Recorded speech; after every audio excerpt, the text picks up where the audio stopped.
Jamduar block committee BPF দল হিচাপে ট্ৰাইনিয়েল conference হৈছে ব্লক কমিটিৰ প্ৰেচিডেণ্ট ছেক্ৰেটাৰীটো চেঞ্জ হ'ল আৰু ভালে হ'ল যেন হওক আগন্তুক 2025 চনত যিটো নিৰ্বাচন হ'ব ইয়াৰ কাৰণে আমাৰ দলে খুব ভাল প্ৰস্তুতি চলি আছে জমদুৱাৰ হিচাপে আৰু জমদুৱাৰ হিচাপে আমি 2025 যিটো নিৰ্বাচন হ'ব ইয়াত আমি জিকিম ভাল জমদুৱাৰ হিচাপে খুব ভাল ৰেওৰেৱা এইবাৰ হাৰিব ৰেওৰেৱাটো আমাৰ দলৰে মানুহ আছিল কিন্তু সি বিজেপিত গ'ল মুঠতে ৰেওৰেৱা এই জমদুৱাৰ সমষ্টিত নিজিকে এইবাৰ সেইখিনি কথা আৰু চৰকাৰ আমি BPF ফাইনাল 2025ত BPF দলে চৰকাৰ গঠন কৰিম বাছ আৰু আমি চৰকাৰ হোৱাৰ পিছত প্ৰায়ৰিটি হিচাপে সকলো জাতি জনগোষ্ঠীকে মাটিৰ পাট্টা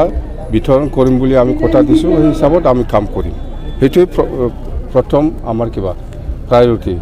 মাটিৰ পাট্টা বিতৰণ কৰাটোৱে আমাৰ 1 নম্বৰ প্ৰায়ৰিটি চৰকাৰ হোৱাৰ পিছত দেই এইখিনি কথা হ'ব